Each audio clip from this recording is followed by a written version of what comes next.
Attack of the Crab Monsters, released February 10th, 1957, directed by the legendary Roger Corman. Written by Charles B. Griffith and stars Richard Garland, Pamela Duncan, Russell Johnson, Leslie Bradley, and Mel Wells. A bunch of dudes and one woman arrive on an island where the waves are so loud you can barely hear the dialogue. Another boat appears with supplies, but a guy just falls into the ocean, and then there's a bunch of close-ups of a monster. We don't really see much. The guy screaming, and then they pull him out of the boat, missing his head. Just his head, not a drop of blood. There are random booms and shaking while the cast looks around aimlessly. There's a random rock slide, one saying, "You hear those booms?" To which another responds, "No." And yet, you were also looking around. Radioactive fallout is mentioned from a bomb test, and the characters are then introduced. This is so-and-so, and this is what they do. Turns out there were other brains on this island, and they disappeared. All these people are scientists. The pilot, played by Robin Riley, decides to leave, and then the plane blows up mid-air. Was it lightning? Was it sabotage? Was it the giant crab monsters that we haven't seen yet? We don't know. Never explained. The current brains, they find a journal of the other ones, and they find the skin of a 5-foot worm. But then they're like, oh, hey, wait a minute, it's not a worm. It's like, okay. Then why did you say it was a worm? There's more random booms, and then there's random crackling.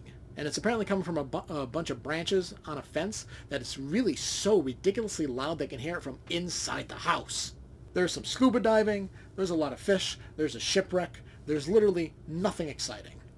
A giant pit then randomly appears, and Jim, played by Richard Cutting, goes in. There's more booms and shake. Martha, played by Pamela Duncan, literally love taps a pickaxe and goes unconscious. Jim falls into the pit. And when I say love taps, like I mean like literally, like say this is the pickaxe. She's like, and she's knocked unconscious. That's it. That's all there is.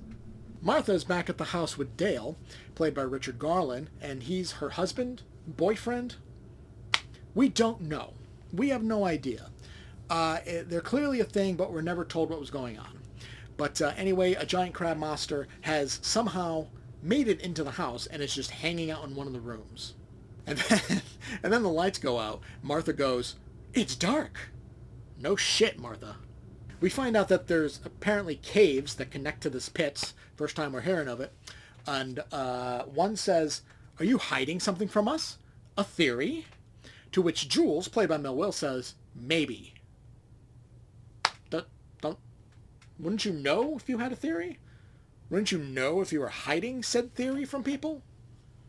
How is your answer maybe? Anyway, they go back to the cave to look for the guy. The sailors that just randomly pop up here and there, they get attacked. And off screen, by the way, our nerds are then hearing voices of their dead colleagues, like it's a normal thing. Booming, ghostly sounding, but hey, 100% normal. Through that, Jules gets attacked by a giant claw, and then, shocker, the voices are coming from the crab monsters. They not only can speak English, but they can imitate voices. They're apparently transmitting through metal? Never really explained. Those sailors who were killed? Well, the dynamite and grenades are missing. Okay, who took them? The crabs? Back in the caves, we get the first full look at a crab monster, and it's basically just a giant papier-mâché thing. And bullets, grenades, no effect. Nothing at all. Big pointy rock, kills it on impact.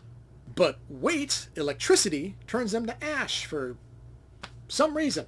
Again, nothing's explained in this. All the booms and shaking turns out, the crabs took the dynamite and the grenades. They're the ones setting it off. Why? Also not explained. And then the battle really begins. It's no good, Dale. The bullets pass right through it like X-ray. They then manage to hurt a claw. And the crab says, let's see if I can do this right. "So, you have wounded me. I must grow a new claw well and good, for I could do it in a day." Yep. But wait, there's randomly oil on this island, in the middle of the ocean, and that's it. That's the end of that. The crabs are apparently looking for oil. I don't know.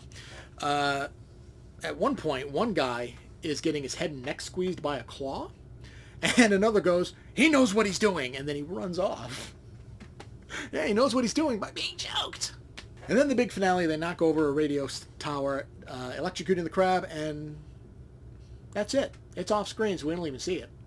I honestly can't tell if the acting is bad, or if the dialogue is so cheesy, it made the acting bad. The monster effects are lame, even for the time. It's never explained as to why they can mimic the voices of dead people, or maybe they're somehow taking over the souls of dead people, and they become crabs. No clue. Never explained. Much like anything in this movie, and despite there being a bunch of nerds, there's never even a theory about it. Nothing. The movie as a whole is pretty lame, but it's kind of fun in a Roger Corman way. The cheesy dialogue and the lame-looking crabs are laughable to a point where it makes it a fun watch. See. Thank you for watching Fatman Inc Horror. Leave a like if you enjoyed and a comment to discuss your thoughts. Make sure to subscribe to see more reviews of horror movies new and old. Thanks again for watching, and I'll see you next time.